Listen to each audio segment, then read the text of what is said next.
Ертеде жауыздығы шексіз бір хан болыпты. Талай жанды жазықсыз қорлап хан қақсатыпты. Ақ дегені алғыс, қара дегені қарғыс екен. Қол астындағы қара халық әділет іздеп зар илепті. Ханның қайда жүрсе де жанынан тастамайтын, көзінің қарашығындай көретін өткір алмас қылышы бар екен. Бір күні әлгі алмас қылыш байқаусызда ханның қолын кесіп кетіп, ханын судай ағызыпты. Ашуланған хан нөкерлері мен уәзірлерін жинап алып, талай жыл жанымдағы сенімді жолдасым еді.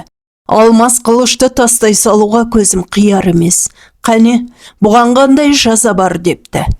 Уәзірлердің үлкені орнынан тұрып, «Уа құдіреті күшті хан ием, сізге істеген ауыр күнәсі үшін оны 10 жыл қапас зынданға қамап азаптау керек. Тот басып шіріп, өзі-ақ жоқ болады» деп ханға тағзым етіпті. Отырғандар бас уәзірдің сөзін бір ауызда мақұлдапты. Ханның қолы да жазылып, күнде серуен, күнде тоймен көңілді жүріп жатыпты. Көзді ашып жұмғанша 10 жылда өтіпті. Бір күні баяғы алмас қылышы есіне түскен хан, «Барып көріңдерші» деп әмір етіпті. Алмас қылыш сол күйінше қылпып тұр екен. Ашуланған хан, «Қане, мұнан тезірек құтылудың жолын айтыңдар. Әйтпесе осы қылышпен бастарыңды аламын» деп жанындағыларды қаһарлы көзімен ата қарапты. Ақылшы 40 уәзірдің құты қашып еңселері түсіп кетіпті. «Құдіретті ханым» деп бір кезде екінші уәзір жасқана орнынан тұрыпты. «Отқа әбден ұстап суға салып көрейік, қайтар екен». Хан келісіпті. Алмас қылыш 3 күн от ішінде, 3 күн су астында жатса да өңім бермей, бұрынғы күйінде қылпып тұр екен. Хан да уәзірлері де енді не істерін білмей дағдарысыпты. Ақыры олардан үміт үзген хан амалсыз халыққа, «Кімде-кім менің қолымды кескен алмас қылышқа ойымнан шығатындай жаза тапса, ат басындай алтын берем. Жазасы ойымнан шықпаса басын аламын» деп жар салдырыпты.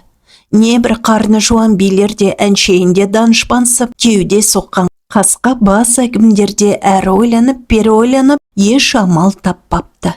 Күндердің бір күні үсті басы алба, жылба, көз ашқалы қой соңында жүрген тазша баланың ханның алдына келіп бас иіп тағзым етіпті. «Дат тақсыр, айтарың болса айт» депті хан.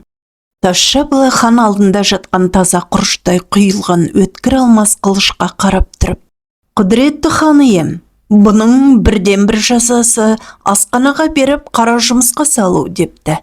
Сөйтіп, алмас қылыш асханадан бірақ шығыпты.